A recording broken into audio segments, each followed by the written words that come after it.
le nombre de graines dans chaque clayette. Oignons, petits pois, fèves ou encore radis. Avec l'arrivée du printemps, l'heure est aux premiers semis et à la préparation des plants, notamment des plants de tomates. Ça, c'est le porte-greffe. Un porte-greffe pour un greffage de pieds de tomates. Le procédé est peu développé parmi les jardiniers car il reste assez méconnu. Et pourtant la technique est d'une simplicité enfantine et les avantages d'un pied greffé ne sont pas négligeables. Outre sa faculté d'enracinement plus importante, il est également moins gourmand en eau.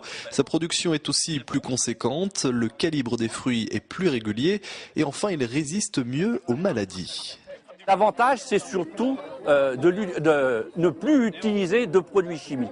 De moins en moins, les jardiniers amateurs maintenant utilisent de produits chimiques. Notre optique, c'est zéro produit chimique, zéro engrais, zéro produit chimique. Cet après-midi-là, une trentaine de jardiniers amateurs a ainsi découvert cette technique grâce aux conseils avisés des membres de l'association des jardins familiaux. Des jardiniers qui sont repartis convaincus. C'est toujours intéressant d'apprendre de nouvelles choses qu'on ne connaît pas.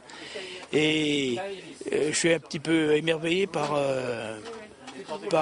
les greffes, quoi. J'ai planté beaucoup de tomates déjà, mais jamais je savais que ça se greffait, mais j'ai jamais. C'est pour ça que je suis venu prendre connaissance pour comment ça se faisait. Je connais le greffage des arbres fruitiers, mais le greffage des légumes, je ne connais pas. Reste donc à mettre les conseils en pratique et puis à faire preuve d'encore un peu de patience avant de planter les pieds de tomates en pleine terre. Il faut qu'il y ait un peu de beau temps, encore c'est un peu tôt. Il ne fait pas assez chaud, il faut le 1er avril. Oui. Et en attendant, d'autres plants peuvent être actuellement plantés, par exemple des pommes de terre.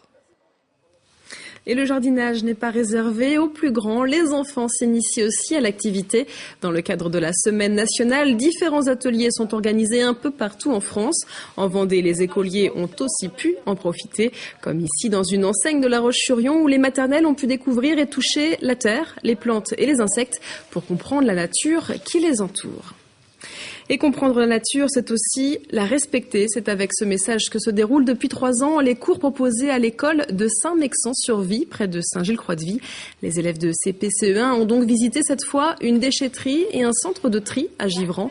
L'occasion de les sensibiliser au tri des déchets, évidemment.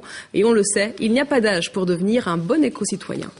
C'est important de communiquer sur les consignes de tri et le tri sélectif en général auprès des enfants parce que c'est un très bon public qui enregistre pas mal les informations et qui aussi retranscrit aux parents. Ils savent beaucoup qu'il faut protéger la planète, beaucoup plus que les adultes, mais c'est aussi pour les aider à comprendre où vont plutôt les matériaux, ce qu'ils deviennent et puis comment aussi les trier.